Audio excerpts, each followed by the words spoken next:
Don't instant level your thralls. Well, that's a comment that I'm getting a lot on my most recent video where I show you how to instantly level up your followers with the new raid base. And I'll put a link to that video in the description of this video if you haven't seen it already. But what I'm seeing is a lot of comments where people are saying don't do this because you're absolutely making your thrall garbage when you level up this way. So I'm going to put 4 different attribute stats on the screen, and don't worry, I've already done the math for you so you can see how many total attributes they have after they reach level 20. 2 of these thralls I leveled up through the admin, just taking them all the way to level 20, and the other 2 thralls I leveled up level by level to see how much difference there actually was. And what I want you to do is tell me in the comment section below which one of the thralls did I admin level and which one of the thralls did I slow level. And before I tell you the results, I'm going to make sure that you know how the leveling system works, because you have a perceived reality of having control over the leveling system. So as you may know, each thrall has 4 attributes: strength, agility, vitality, and grit, and each one of those is going to benefit them in a different way. Now next to that you'll see a number. That's how many points your thrall currently has in that attribute.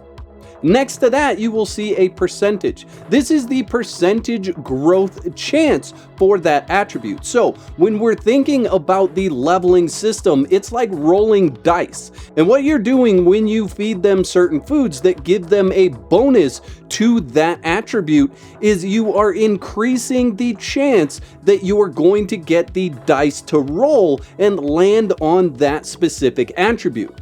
That way, hopefully, they have a better chance of leveling up in that attribute. So for instance, if you want to level them up in vitality, you would feed them grilled steak. They would get an additional 14% growth chance in that category, meaning that it's more likely that they will grow in vitality if that happens to be the highest possible percent chance. Now when your thrall levels up, the system kicks in and it applies an attribute point.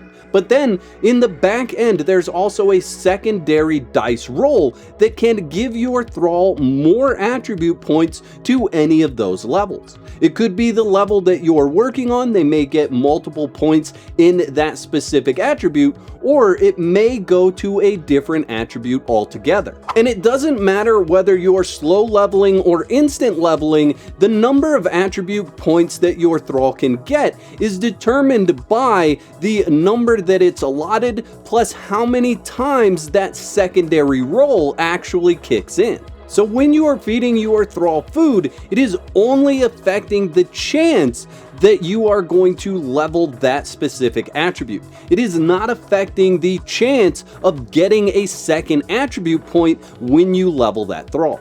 So at the end of the day, I say it's more of a perception of control over the leveling system as opposed to an actual control of the leveling system. Now, yes, when you instantly level thralls, you miss out on that ability to say, I want this thrall to level in this category. So you're not able to feed them food and have that additional bonus percentage that thrall could roll an attribute point in that category.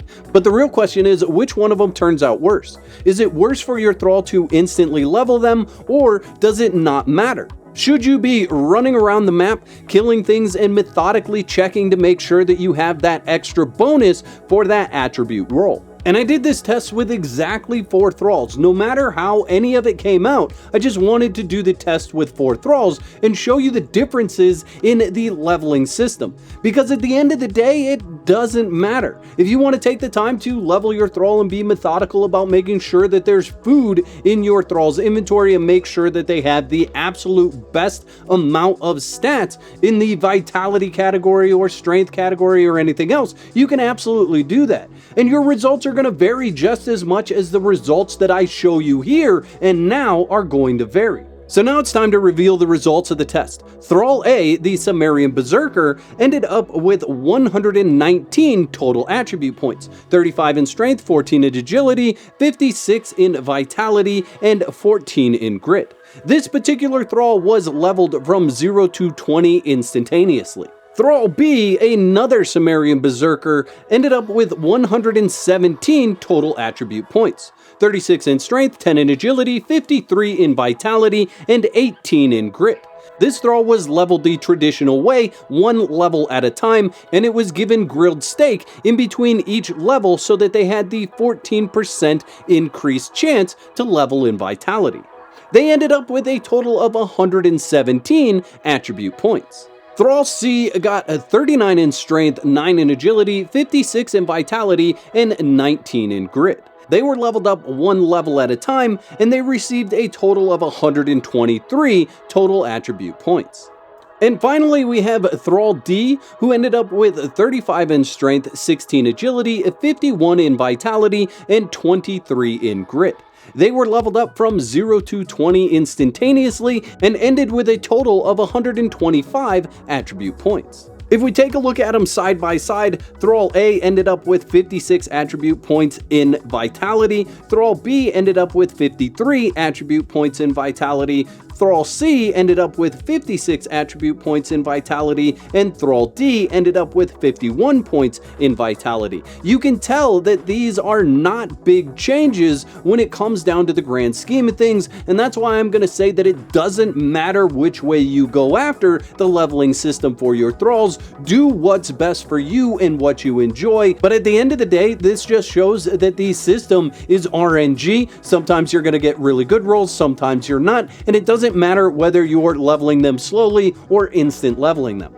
One thing that was interesting about this test is that both thralls that I instantly leveled to 20 received more attribute points than the thralls that I went through and leveled them one by one, making sure that they had food. Now, I think this is just a fluke in the system where these two thralls happen to be that way, but it just goes to show even more that this attribute system is a random number generation, and there's no concrete specific way that you have to go and level your thralls in order to get the best outcome. Don't forget to whack the like button on the way out and let me know in the comment section below, how did you score with your guesses? I'd like to thank all my YouTube members for their continued support. Y'all are absolute legends. The video on the screen right now is what YouTube thinks is the best for you as a viewer. Head over to that video and leave a comment letting me know which video sent you to it.